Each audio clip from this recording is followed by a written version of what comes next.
का ही वीडियो है। सवाल क्या कह रहा है कि ए बी सी एक काम को क्रमशः 4, 5 और 6 घंटे में पूरा कर सकते हैं। यदि वे सब मिलकर काम करते हैं और उन्हें पूरे काम की मजदूरी 777 रुपये मिलती है तो ए का भाग ज्ञात कीजिए। ए बी सी तीनों की काम करने की क्षमता ए 4 दिन में काम करता है, बी 5 दिन में काम करता है और सी 6 घंटे में काम करता है। इन तीनों की क्षमता अलग अलग है। ए सबसे ज़्यादा फास्ट काम करता है, बी उससे धीरे करता है और सी उससे धीरे करता है। तो ए फास्ट काम करता है तो ए ज़्यादा भी काम करेगा, तो इसको मजदूरी भी क्या मिलनी चाहिए, ज़्यादा मिलनी चाहिए। ए 4 घंटे में एक काम पूरा कर देता है। जब ए 4 घंटे में काम पूरा करता है एक, तो ए का 1 घंटे का काम कितना होगा, ए का 1 घंटे का काम क्या होगा, 1/4। मैंने कहा था अपने को सिर्फ पहले एफिशिएंसी निकाल लेनी है। मतलब अगर दिन में दे रखा हो तो 1 दिन का काम निकाल लेना है और घंटे में दे रखा हो तो 1 घंटे का काम निकाल लेना है। ए 1 घंटे में 1/4 काम करता है। इसी प्रकार बी 5 घंटे में पूरा काम करता है, मतलब 5 घंटे में एक काम पूरा कर देता है। तो बी का 1 घंटे का काम निकालेंगे तो बी 1 घंटे में काम करता है 1/5। ए 1/4 काम करता है, बी 1/5 काम करता है और सी इसी प्रकार देखेंगे 6 घंटे में करता है एक काम। तो सी 1 घंटे में कितना काम करेगा, 1 घंटे में करेगा 1/6। अब तीनों के 1 घंटे के जो काम दे रखा है इनका लेना है अनुपात। तो ए अनुपात बी अनुपात सी की बात करेंगे तो यह है 1/4 अनुपात 1/5 अनुपात 1/6। जब बट्टे में अनुपात हो, इन्हें सोल्व करने के लिए क्या करेंगे, इनके एलसीएम से क्या कर दो, गुणा। तो 4, 5 और 6 का क्या लेंगे, एलसीएम। देखो 4, 5 और 6 इसका लेना है एलसीएम। तो एलसीएम लेंगे, 2 से भाग जा रहा है 2 बार, 5 और ये 3 बार। तीनों संख्याएं अलग अलग है, मतलब तीनों को गुणा में ले लेना है। 5 3 15, 15 दूनी 30 और 30 दूनी 60। मतलब इनको 60 से गुणा करने के बाद हमें क्या मिल जाएगा, फाइनली एक सरल अनुपात मिल जाएगा। अनुपात को सरल करने के लिए मैं इसको 60 से क्या करूँगा, गुणा। तीनों को 60 से गुणा करने पर अनुपात में अगर किसी निश्चित संख्या से गुणा किया जाता है तो कोई फर्क नहीं आता है। तो मैं इसे 60 से गुणा कर दूंगा। तो 1/4 को मैंने 60 से गुणा कर दिया, अनुपात 1/5 को मैंने 60 से गुणा कर दिया और इसके साथ अनुपात 1/6 को मैंने फिर से 60 से गुणा कर दिया। अब देखो ये यहाँ से कैंसिल हो गया 15 बार, ये यहाँ से कैंसिल हो गया 20 बार और ये यहाँ से कैंसिल हो गया 10 बार। तो इनका अनुपात आ गया 15:12:10। ए बी और सी इनका अनुपात क्या आ गया, 15, 12 और 10। टोटल अनुपात जोड़ लेते हैं इनका। तो टोटल अनुपात जब आप जोड़ोगे तो आपको मिलेगा 15, 12 और 10। इनको जोड़ोगे तो देखो 15 में 2 17 और 10 27 और 10 37। मतलब कुल अनुपात आपको क्या मिल रहा है, 37। लेकिन यह 37 तो नहीं, प्रश्न में तो दे रखा है कि कुल मजदूरी कितनी होगी, 777 रुपये। मतलब ये कह रहा है कि 37 की जो वैल्यू है वो क्या है, 777 रुपये के बराबर है। और हमें निकालना क्या है, हमें तो ए का मान निकालना है। तो ए का भाग कितना है, 15। मुझे तो 15 की वैल्यू चाहिए। जब 37 की वैल्यू 777 है तो 1 की वैल्यू क्या आएगी, 777 में 37 से दे देंगे भाग। जब 777 में 37 से भाग देंगे तो हमें किसकी वैल्यू मिली, 1 की वैल्यू मिल गई। 1 की वैल्यू को मुझे क्या करना है, जब 15 की ए का भाग 15 है तो इसे किससे गुणा करना होगा, 15 से। यहाँ से इसे काट रहे हैं तो ये देखो जा रहा है 21 बार। मतलब 1 की वैल्यू 21 आ गई अपने पास।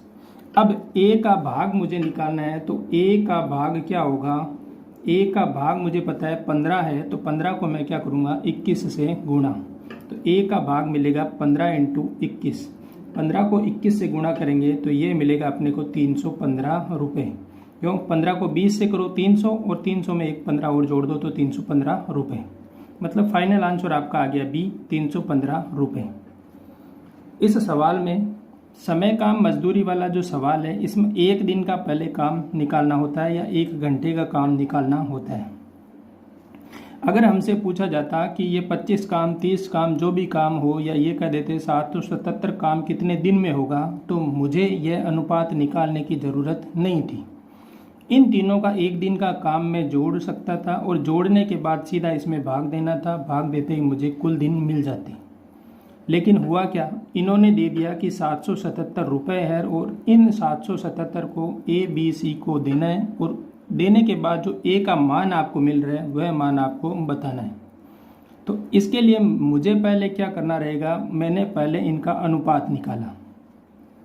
अनुपात निकालने के बाद मुझे पता चला कि ये सरल अनुपात नहीं है। जब अनुपात सरल नहीं हो तो अनुपात को सरल बनाना पड़ेगा।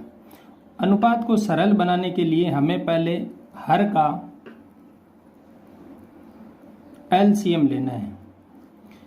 अनुपात को सरल करने के लिए हर का एलसीएम लेना है। हर का एलसीएम लेने के बाद उस एलसीएम से अनुपात को गुणा कर देना है। तो मैंने एलसीएम लिया, एलसीएम आया अपने पास 60। इस 60 को हमने क्या किया, गुणा कर दिया अनुपात से। तो प्रत्येक अनुपात को 60 से गुणा करने पर किसी भी संख्या के अनुपात जब दे रखा हो और उसे एक निश्चित संख्या से गुणा किया जाए या भाग दिया जाए तो उस अनुपात में कोई फर्क नहीं आएगा। अगर संख्या की बात की जाती है तो संख्या में सिर्फ हम गुणा या भाग नहीं कर सकते, हमें एक साथ गुणा भाग करना होता है। जैसे अगर दे रखा हो कि 10 और एक संख्या है 20, 10 और 20 इन दोनों संख्याओं को अगर मैं एक सिर्फ और सिर्फ 2 से गुणा कर दूं तो यह वैल्यू क्या मिलेगी, यह वैल्यू 20 हो जाएगी, 10 नहीं रही। अगर मैं इसी संख्या को 2 से गुणा और 2 से भाग कर देता हूं तो यह वैल्यू पूरी की पूरी वापस क्या है, 10 की 10 ही है। इसी संख्या के साथ ऐसा करें, मैं इसे 4 से गुणा करता हूं तो ये 80 हो जाती है। 20 को लेकिन 4 से गुणा और भाग करता हूं तो फिर से सोल्व करने पर मुझे यह 20 ही मिलेगी। मतलब अगर बात संख्या की हो तो हमें अंश और हर दोनों में गुणा करना रहेगा, लेकिन अगर बात अनुपात की हो तो मैं आपको बताऊं कि मैंने कहा कि 3:5 है। 3:5 को मैंने एक निश्चित संख्या मान लिया कि मैं इनको 5 से गुणा कर रहा हूं। इनको 5 से गुणा करूंगा तो मुझे क्या मिल रहा है, 3 को 5 से गुणा करेंगे तो 15:5 को 5 से 25, 15:25 है। तो ये 15:25 को फिर से सरल करेंगे तो मुझे क्या मिलेगा, यही 3:5 मिलेगा, क्योंकि दोनों में 5 का क्या जा रहा है, भाग। अनुपात क्या रहा, 3:25। तो अनुपात को एक निश्चित संख्या से गुणा, सिर्फ गुणा किया जा सकता है और सिर्फ भाग दिया जा सकता है। सिर्फ गुणा भाग करने पर भी उस अनुपात में कोई परिवर्तन नहीं मिलेगा, लेकिन संख्या की जब बात आती है तो उसमें हमें गुणा और भाग दोनों एक साथ करना रहता है, या संख्या में हमें प्लस और माइनस दोनों एक साथ करना रहता है। तो अनुपात में आपके समझ में आ गया। अनुपात के लिए हमें क्या करना है, उस सरल करने के लिए पहले उसके एलसीएम से गुणा करना है। जब गुणा करने के बाद सरल अनुपात मिल गया, अब जो सरल अनुपात मिला है इसका कुल योग हम निकाल लेंगे, और कुल योग मैंने निकाला तो कुल योग 37 मेरे को मिला। कुल योग जो 37 मिला है वो किसके बराबर है, जो प्रश्न में पैसे दे रखे हैं उन पैसों के बराबर रख देंगे, क्योंकि कुल मजदूरी अपने पास कितनी है, 777 रुपये। जब कुल मजदूरी के बराबर हमने कुल अनुपात को रख दिया है तो यहाँ से मुझे 1 अनुपात की वैल्यू मिल गई। 1 अनुपात की जब वैल्यू मिल जाती है तो उसे क्या करेंगे, गुण भाग दे देंगे कुल जो वैल्यू मिली उसका। तो 1 की वैल्यू मेरे पास आ गई 21, और इस 1 की वैल्यू को मैंने क्या किया, a के भाग से गुणा कर दिया। तो a के भाग से गुणा करने पर a का कुल भाग मुझे मिल गया और कुल भाग आ गया 315 रुपये। कैलकुलेशन बढ़ाने के लिए मैंने क्या किया, 15 × 21 की जगह मैंने लिखा 20 + 1। क्यों 21 से 15 से गुणा करने पे मुझे पता था टाइम लगेगा, तो मैंने क्या किया 20 + 1 मान लिया। तो 15 को 20 से गुणा करेंगे तो 300 और 15 को 1 से गुणा करेंगे तो 15। तो यहाँ से मेरे को मिल गया 315। देखो अगले सवाल की तरफ चलते हैं। नेक्स्ट सवाल है कि 19x² इक्वल टू 100 का स्क्वायर माइनस 90 का स्क्वायर। संख्याएं बड़ी है लेकिन हमें इन संख्याओं का वर्ग नहीं करना है। आपको पता हो तो a² माइनस b² फॉर्मूला है, और यह फॉर्मूला बनता है a + b और a - b। तो मुझे यहाँ से दिख रहा है कि मैं इन संख्याओं को a + b और a - b लिख सकता हूँ। तो पहले देखो लिखते हैं 19x², a + b करते हैं तो 100 + 90, और यहाँ a - b करते हैं तो 100 - 90 है। इसमें थोड़ा ध्यान रखना, बड़ी संख्या को पहले लिखना है और छोटी को बाद में। तो a + b और a - b का मैंने फॉर्मूला लगा दिया। इसके बाद सोल्व करते हैं तो 19x² इक्वल टू 100 + 90 190, और 100 - 90 कितना हो गया 10। यहाँ से वैल्यू मिल रही है मेरे को 19x² का मान आ रहा है 1900। तो यहाँ से 19 का भाग देंगे तो यहाँ x² की वैल्यू मिलेगी अपने को 100। जब x की वैल्यू 100 है तो इसका वर्गमूल लेंगे, तो वर्गमूल लेने पर इस तरफ तो हो जाएगा x, और 100 का वर्गमूल होता है 10। तो अपने पास x की वैल्यू क्या आ गई 10। फॉर्मूला क्या लगाया a² माइनस b² का, a + b और a - b। अगर आप इसे गुणा करेंगे तो गुणा करने के बाद देखो क्या होगा। पहले तो आप आसानी से कर लेंगे कि 100 का वर्ग 10,000 माइनस 90 का वर्ग करेंगे तो ये हो जाएगा 8100। इनको फिर से घटाएंगे, और घटाने के बाद आपको फिर से 19 का भाग देना होगा। 19 का भाग देने के बाद फिर से वर्ग करना होगा। अगर यह संख्या 100 और 90 नहीं होके मैं कह दूं यहाँ पे 81 और 75 होती, तो फिर क्या करते, इन दोनों का वर्ग करने में ज़्यादा समस्याएं हो सकती थी। तो हमें यह a² माइनस b² में कभी भी वर्ग इनका नहीं करना है। पहले a + b और a - b फॉर्मूला लगा देना है। फॉर्मूला लगाते ही सवाल बहुत इजी हो जाएगा।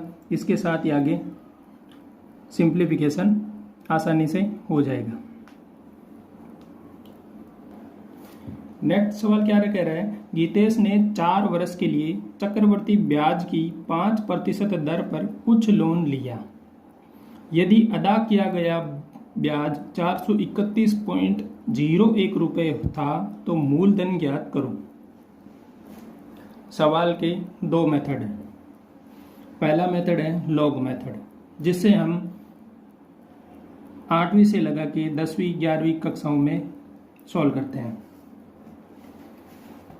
क्या होगा, मान लेते हैं कि मूलधन क्या x। जब मूलधन आपने x मान लिया तो मिश्रधन क्या होगा, मिश्रधन हो जाएगा x प्लस ब्याज की राशि 431.01 रुपये।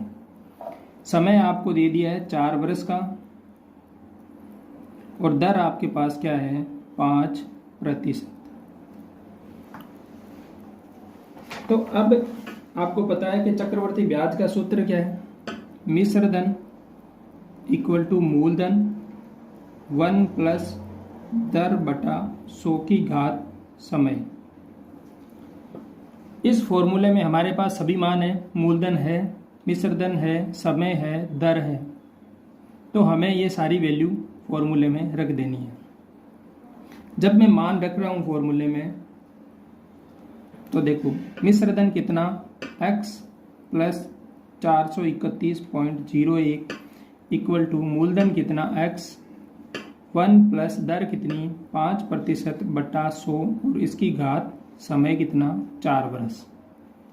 सॉल्यूशन करते हैं। यहाँ से इस x को मैं नीचे भेज देता हूँ, तो ये हो जाएगा x प्लस 431.01 बटा x इक्वल टू में आपके पास होगा। तो अब देखो ये जोड़ सोल्व कर लेते हैं। इन दोनों का एलसीएम कितना 100, तो 100 को 1 से भाग करेंगे तो 100 बार, और 100 को फिर से 1 से गुणा करेंगे तो 100 प्लस 100 का भाग 100 में एक बार, 1 को 5 से गुणा करेंगे तो 5। इसे सोल्व करेंगे तो 105/100, जिसे 5 से काटने पर यह हो जाएगा 21/20। इसे लिख सकते हैं हम 21/20 और इसकी पावर कितनी 4। अब देखो यह मान क्या आ गया 21/20 इस तरफ है और ये x प्लस 431.01/x। अब क्या करेंगे 21 की घात 4/20 की घात 4 इसको सॉल्व करेंगे तो यह वैल्यू मिल रही है अपने को x प्लस 431.01/x और इसको 21 की पावर 4 करने के बाद आपको मिलेगा 199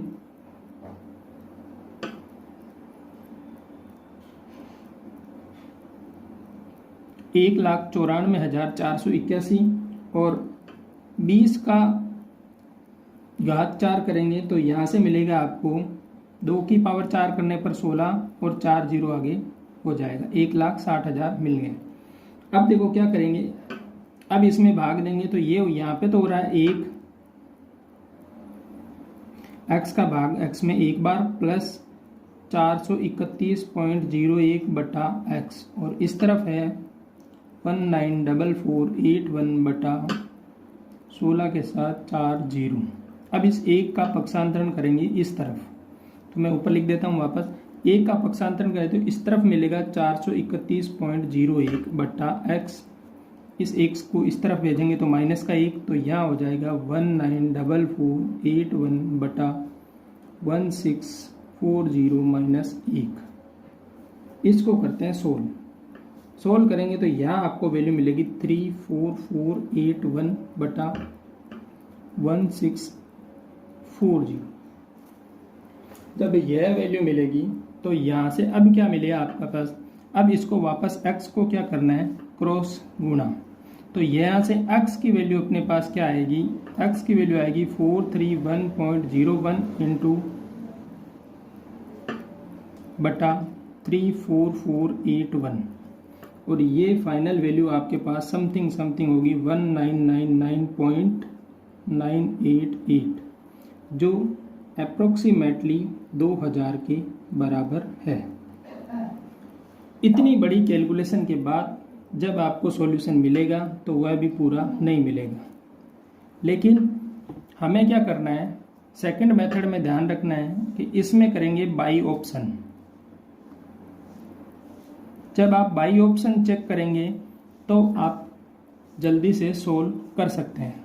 देखो पहला ऑप्शन मैं ले रहा हूं तो मान रहे हैं कि मूलधन कितना 2000 रुपये। जब मूलधन 2000 रुपये है तो इस मूलधन का 4 वर्ष का ब्याज निकालना होता है।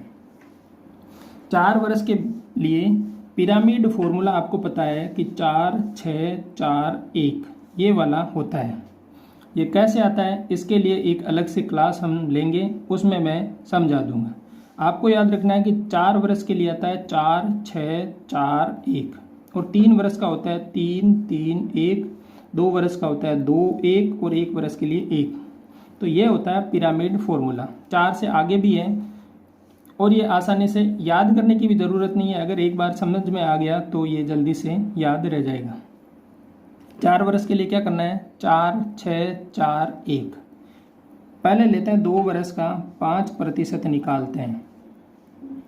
मैंने 2000 का 5% निकाला, 2 जीरो से 2 जीरो कैंसिल, 20 को 5 से गुणा करेंगे 100। मतलब जो पहली बार हमें मिला है इसको हम करेंगे 4 से गुणा तो ये वैल्यू हो गई 400। अब जो पहली बार हमें मिला है इसका फिर से लेंगे 5%, तो 100 का 5% मुझे मिला फिर से 5 को अब मैं गुणा करूँगा 6 से तो ये हो गया 30। फिर से जो 5 आया इसका लेंगे 5%, तो 5 का 5% लेंगे तो ये मिलेगा 0.25। तो इसको गुणा करना है 4 से, तो 0.25 को 4 से गुणा करेंगे तो मिलेगा 1। अब इसके आगे 0.25 का फिर से लेना है 5% और ये मिलेगा आपको 0.125।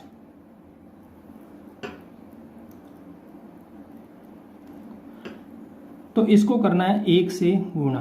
तो ये फिर से हो गया 0.0125। और अब इन सब का क्या कर लेना है, योग। 400 और 30 430 और एक 431 431.01।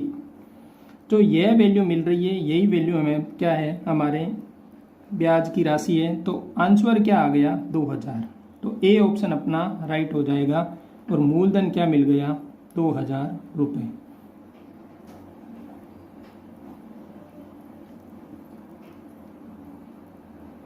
लेते रहेंगे।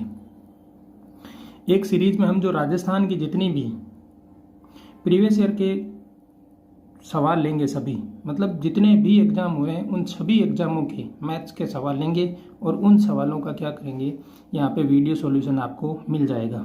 तो अगर आप चैनल पर नए हैं तो चैनल को सब्सक्राइब कर लीजिएगा और आपका जो भी साथी तैयारी कर रहा है उसके साथ भी चैनल को शेयर कर दीजिएगा।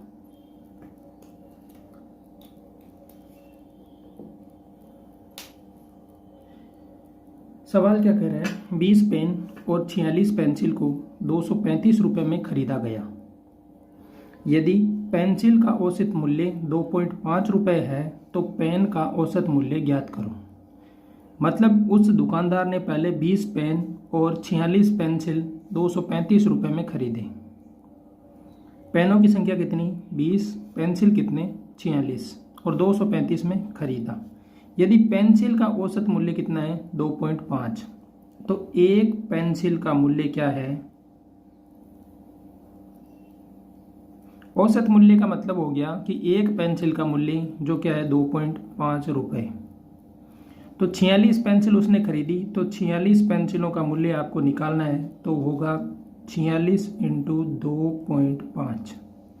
अब गुणा करेंगे तो 2.5 को गुणा करने पर आपको पता होगा, या हम आसानी से गुणा करने के लिए क्या करेंगे, इस पहले 2 से गुणा कर देंगे। 2 से गुणा करेंगे तो देखो 46 का डबल। अगर आपको 46 के डबल में प्रॉब्लम आ रही है तो इसे मान लो 50, या 45 मान ले, 45 का डबल 90, और फिर एक बचेगा, एक का डबल 92। तो ये हो गया 92। तो हो गया कब तक, 2 से गुणा करने पर। अब किससे करना है, 0.5 से। तो इसको जोड़ देंगे, 0.5 को जोड़ेंगे तो क्या होगा, 46 का आधा करना है। तो 46 का आधा क्या होगा, 23।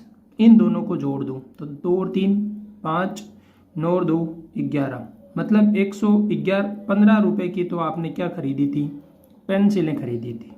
जब 115 रुपये की आपके पास पेंसिलें हैं टोटल, तो अब पेन कितने रुपए के खरीदे आपने, तो पेन खरीदे आपने कुल, तो आपने 235 रुपये का सामान खरीदा था।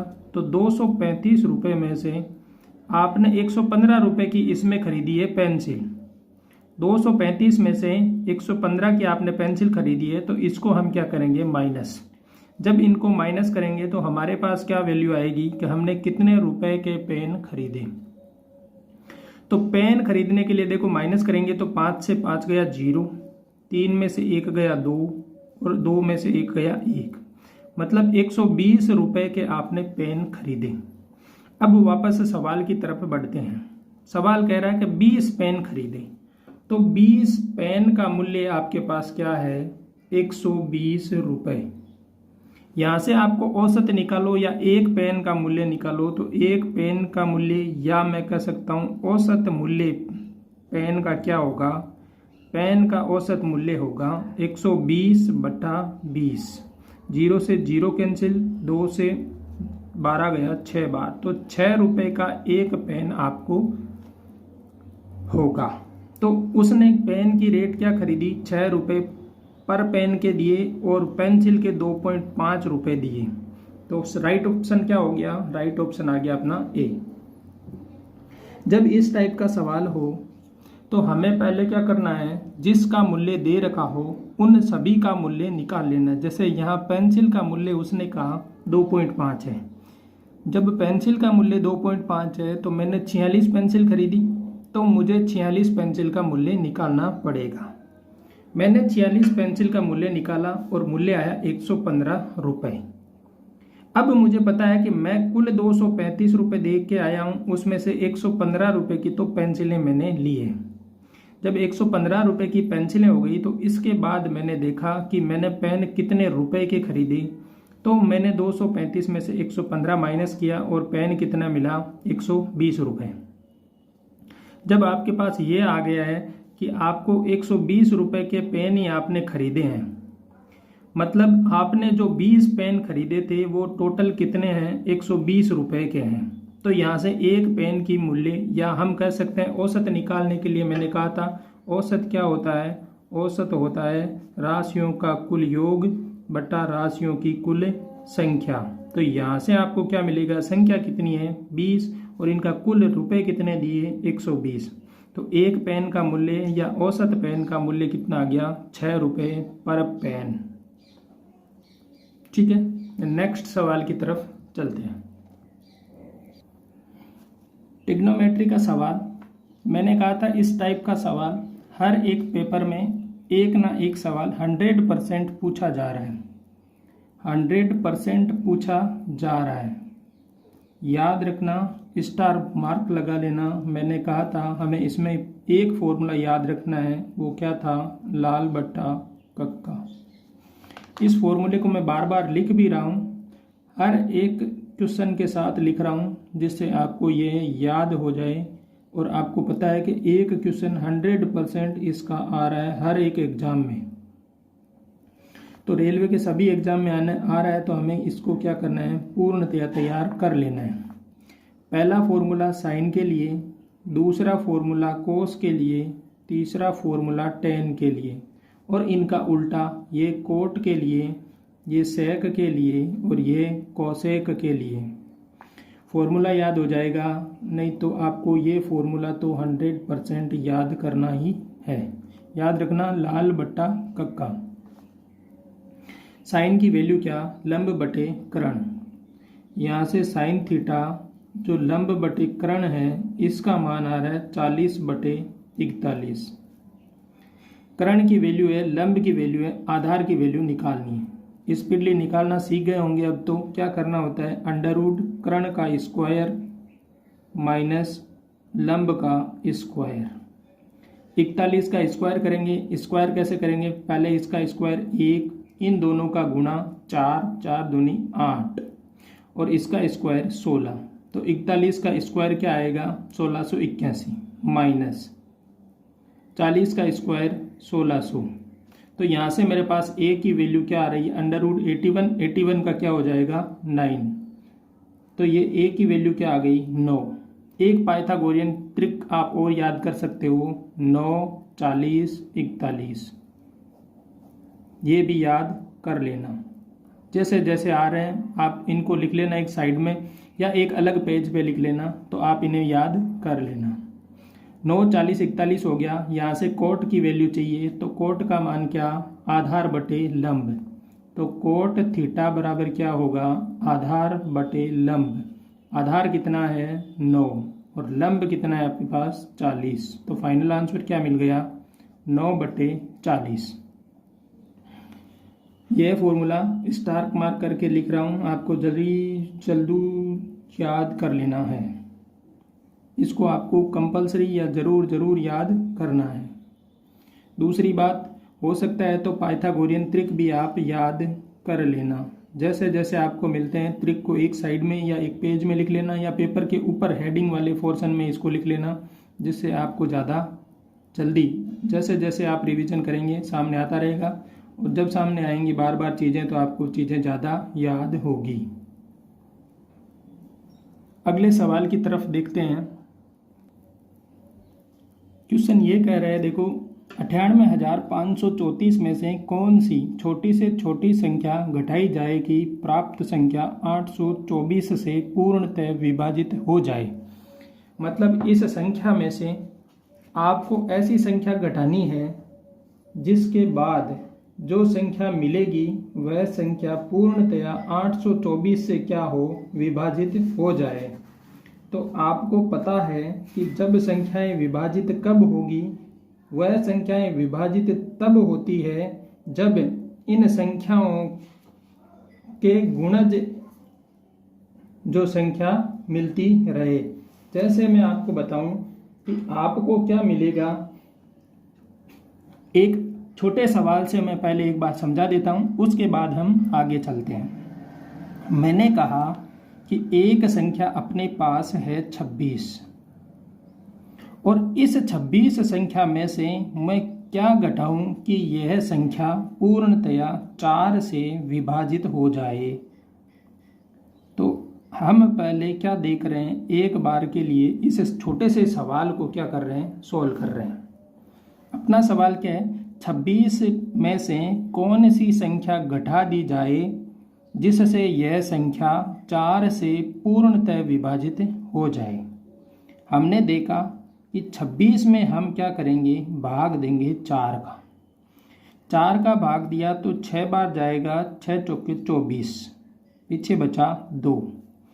अब देखो ये क्या है, शेषफल या रिमाइंडर। तो जो शेषफल आपको मिल रहा है, इस शेषफल को मैं इस संख्या में से घटा दूं तो जो संख्या मेरे को मिल रही है वो संख्या पूर्णतः विभाजित होगी। जैसे 26 में से हमने 2 घटा दिए तो मिला हमें 24, और 24 आपको पता है किससे, 4 से पूर्णतः विभाजित है। अब अपने सवाल की तरफ चलते हैं। अपना सवाल कह रहा है कि 98,534 में से कौन सी छोटी से छोटी संख्या घटाई जाए कि प्राप्त संख्या 824 से पूर्णतः विभाजित हो जाए। तो देखो मैं क्या करूँगा, 98,534 में हम देंगे भाग, और किसका देना है, 824 का। मुझे पता है 985 824 के नज़दीक है तो भाग जाएगा एक बार। हमने एक बार भाग दिया, वापस माइनस करेंगे तो 4 1 बचेगा यहाँ पे। 8 में से 2 जाएंगे तो 6, और 9 में से 8 गया तो 1, 161 हो गया। फिर से नीचे लेंगे ये 3। अब भाग देखो लगभग 1600 के समथिंग चला गया। 800 का 1600 के समथिंग देखेंगे तो लगभग ये क्या हो रहा है, इसका कितने से गुणा करें तो 8 दूनी 16,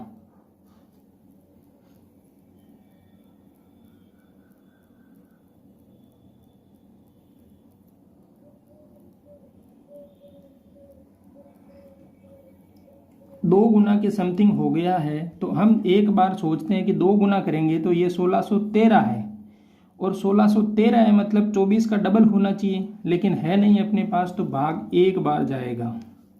फिर से लिखेंगे 824, भाग एक बार गया तो माइनस करोगे आप तो 13 में से 4 गए तो 9, यहाँ वापस देगा तो 3, 11 में से 3 गए तो 8, फिर से देगा तो ये हो गया 9, और 16 में से 9 जाएंगे तो 7, 790। फिर से ये 4 नीचे उतारेंगे। अब देखो वैल्यू आ गई है 7,894। ये 800 के समथिंग हम कह रहे हैं 8,000 के नज़दीक पहुंच रही है, मतलब यहाँ से 8, 9 या 10 बार भाग जाएगा। 10 बार तो नहीं जाएगा क्योंकि 8,240 होने पर 10 बार भाग जाता, लेकिन 10 बार नहीं जाएगा। तो भाग कितनी बार जाएगा, हो सकता है 9 बार या हो सकता है 8 बार। एक बार के लिए 9 से गुणा कर लेते हैं। 824 को आप 9 से गुणा करो, 4 ने 36, 3 9 दूनी 18 और 3 21, 7 की 2 9 72 और 2 74, तो 7,416। ये 9 बार भाग जाने के बाद बचा। 14 में से 6 गए तो 8, फिर से दिया 2, 9 में से 2 गए तो 7, और 8 में से 4 गए तो 4, 478 बच रहा है, भाग गया 9 बार। ये इससे छोटा है, मतलब भाग 9 बार ही जाएगा। अब देखो ये जो 824 है, इनको इस संख्या से भाग देने पर शेषफल क्या बच रहा है, 478। मैं कहूँ ये शेषफल नहीं बचे, इसके लिए क्या करूँ, मैं इस संख्या से इनको घटा दूँ। जब इनको हम घटा देंगे, जो प्राप्त होगी संख्या वो 824 से विभाजित होगी। तो छोटी से छोटी संख्या क्या मिल गई अपने को, 478। अगर हम 478 को घटा देते हैं तो ये संख्या जो मिलेगी वो किस से मिलेगी, 824 से पूर्णतः विभाजित होगी।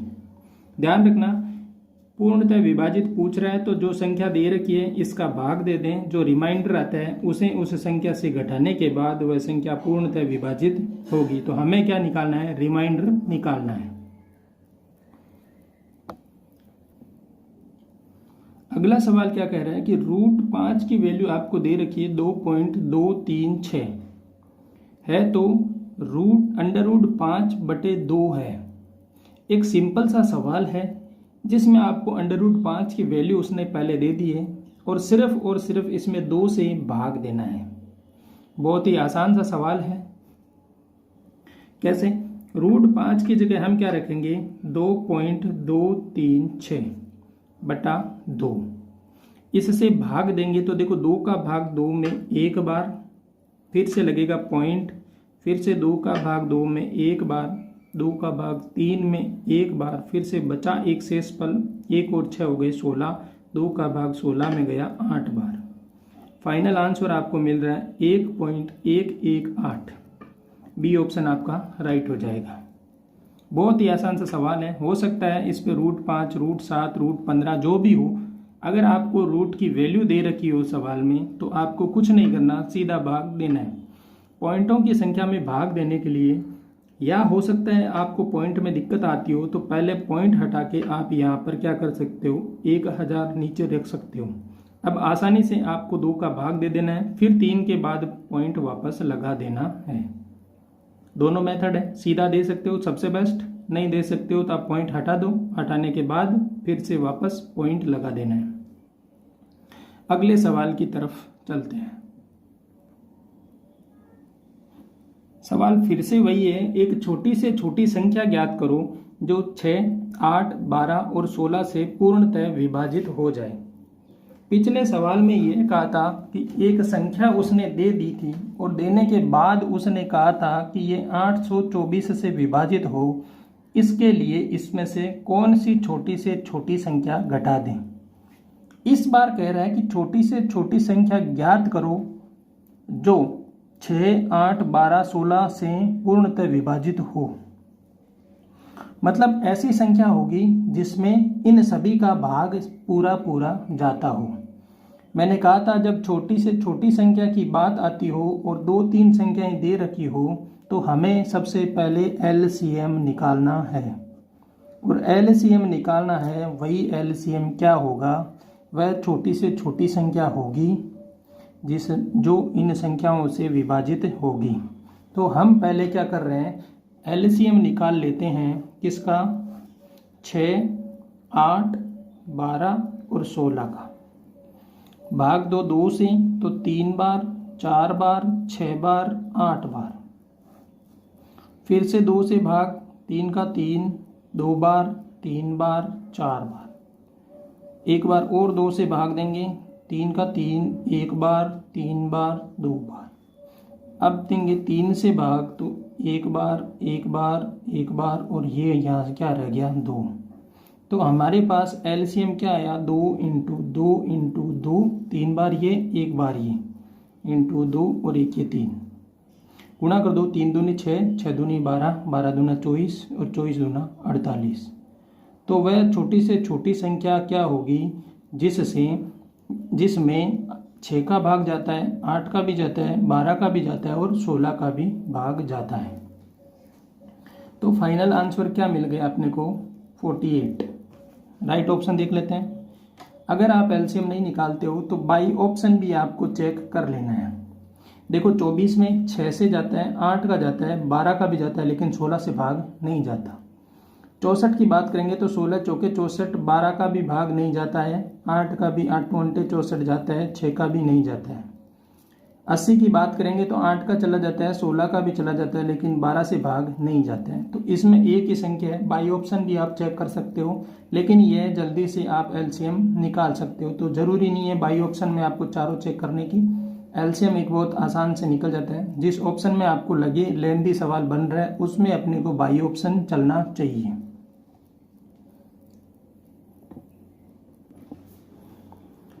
अगला सवाल ये कह रहा है, देखो 44 √3 वर्ग यूनिट के क्षेत्रफल वाले एक समत्रिभुज के लिए उसके अंतःवृत्त और परिवृत्त की त्रिज्याओं का अनुपात क्या होता है।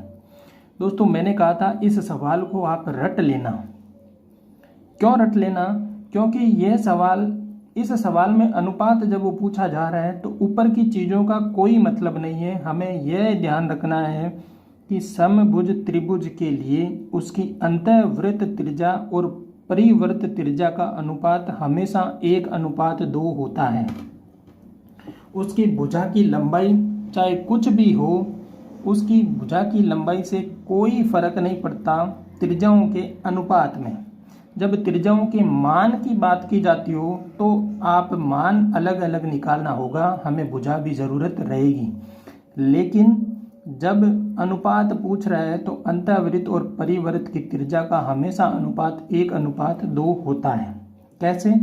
देखो, ये समबाहु त्रिभुज होगा और समबाहु त्रिभुज का हमें पता है कि समबाहु त्रिभुज की तीनों माध्यिकाएं समान और केंद्रक से क्या करती है?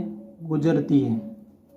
जब समबाहु त्रिभुज की तीनों माध्यिकाएं समान होती है और केंद्रक से गुजरती है तो यह आपको पता होगा कि समबाहु त्रिभुज में केंद्रक माध्यिका को 2:1 में विभाजित करता है।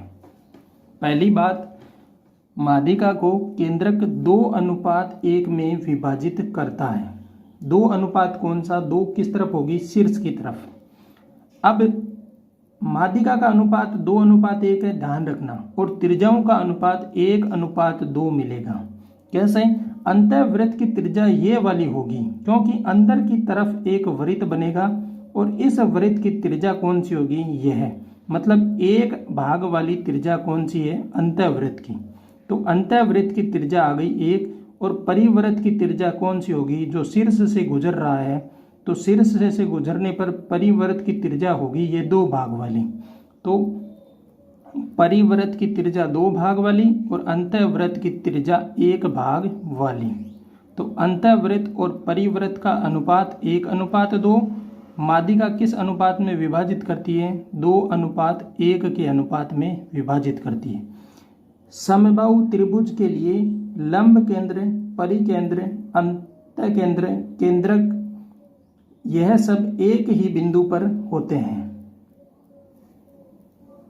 तो हमें 1/2 याद रखना है। यहाँ से अगर समद्विबाहु त्रिभुज की मैं कहूँ कि क्षेत्रफल क्या होगा तो वह क्षेत्रफल भी आपको याद रख लेना है। नहीं तो देखो, माध्यिका की बात करेंगे, ये माध्यिका आती है सीधी, ये भुजा सब ए है, तो यह भुजा भी a/2 हो जाएगी क्योंकि माध्यिका मध्य बिंदु से आती है, और माध्यिका मध्य बिंदु से आती है और ये 90 डिग्री का कोण है। तो आपके पास कर्ण की वैल्यू क्या है? a, आधार की वैल्यू है a/2। तो कर्ण और आधार को हम क्या करेंगे? इससे हम लंब निकाल लेंगे। तो लंब की वैल्यू क्या? कर्ण का स्क्वायर माइनस आधार का स्क्वायर, और यह वैल्यू क्या मिलेगी? यह वैल्यू मिल रही है आपको √3a/2। यह मिल गया लंब। क्षेत्रफल की बात करेंगे तो क्षेत्रफल क्या होगा? आधार 1/2 इंटू आधार क्या है? ये a, और ऊंचाई कितनी आ गई जो लंब में होगी? तो ये √3a/2। यहाँ से क्षेत्रफल का फॉर्मूला सीधा निकल के आ रहा है √3a²/4।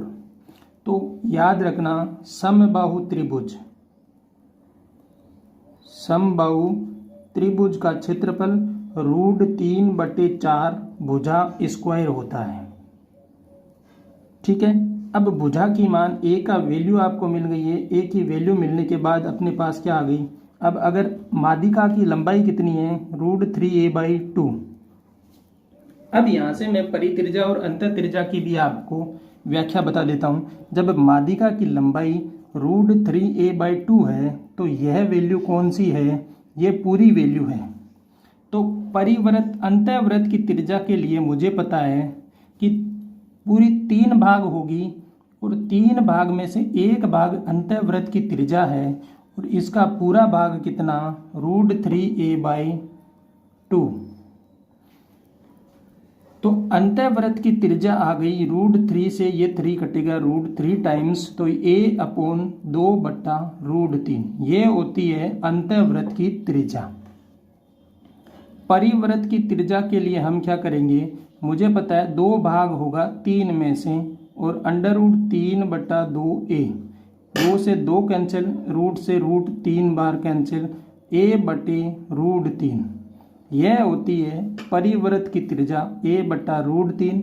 अंतःवृत्त की त्रिज्या होती है a/√3 का आधा, a/2√3। तो यहाँ से हम अंतःवृत्त बटा परिवृत्त का अनुपात निकालते हैं तो a/2√3 पूरे में आएगा a/√3। इसे हम सोल्व करेंगे तो सोल्व करने के बाद देखो a/2√3 as it is into ये उल्टा हो जाएगा √3/a। √3 से √3, a से a, अनुपात क्या मिल गया 1/2।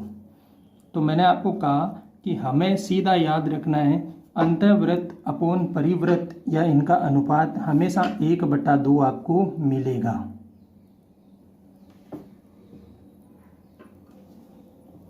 इसी के साथ हमने समबाहु त्रिभुज के बारे में जो जानकारी ले ली है वो भी आप नोट कर लेना कि समबाहु त्रिभुज की ऊंचाई क्या होगी √3a/2। इस ऊंचाई को ही हम क्या कह सकते हैं माध्यिका। तो माध्यिका की लंबाई कितनी आ गई √3a/2। ऊंचाई कहें या माध्यिका कहें। एक चीज ये अलग से नोट कर लेना, समबाहु त्रिभुज का क्षेत्रफल √3a² ए का मान क्या ले रखा है भुजा होती है ए, क्योंकि हमने भुजा मानी थी ए, तो भुजा आ गई। तो क्षेत्रफल का अलग से फॉर्मूला आ गया √3/4 भुजा स्क्वायर। समबाहु त्रिभुज का क्षेत्रफल हो गया, माध्यिका हो गई। अंतःवृत्त की त्रिज्या a/2√3 और परिवृत्त की त्रिज्या a/√3। अगर भुजा की वैल्यू दे रखी है तो अपने को क्या अंतःवृत्त और परिवृत्त की त्रिज्या का मान भी निकल सकता है। इसमें देखो क्या दिया है 44√3 वर्ग यूनिट क्षेत्रफल दे रखा है। तो क्षेत्रफल हमने निकाला था क्या √3/4 भुजा स्क्वायर। इसका मान इन्होंने क्या दिया है √3/4 इंटू a² की वैल्यू आपको दी है 44√3। यहाँ से √3 से √10 कैंसिल हो गया, a² की वैल्यू आपके पास मिल रही है 44 × 4। तो यहाँ पर भी मैं a² को लिख सकता हूँ 4 × 11। हम √ निकालेंगे तो a का मान मिलेगा मेरे को 4 √ 11। यह चीज़ मिल रही है मेरे को इसकी भुजा। तो इस सवाल के हिसाब से a का मान आया 4 √ 11। यह मिला है भुजा। जब भुजा मेरे को मिल गई तो हम वापस सवाल में उसकी अंतःवृत्त की त्रिज्या और परिवृत्त की त्रिज्या में मान रखेंगे, और मान रखने के बाद अनुपात मैंने कहा a से a कैंसिल हो रहा है तो इसमें भुजा की वैल्यू हमें ज़रूरत नहीं रहेगी। जब a से a कैंसिल हो जाता है तो सीधा अनुपात 1:2 होता है। जब अनुपात हमेशा अचर मिलता है तो हमें भुजा ज़रूरत होती है, जब चर संख्याएं हैं तो भुजा की ज़रूरत नहीं है। दोस्तों आप चैनल पर नए हैं तो अपने दोस्तों के साथ वीडियो शेयर कर दो और चैनल को सब्सक्राइब भी ज़रूर कर लो। हम NTPC के साथ साथ प्रीवियस ईयर के जितने भी एग्ज़ाम हुए हैं उन सभी का सॉल्यूशन अपने YouTube चैनल पर लेकर आ रहे हैं। धन्यवाद।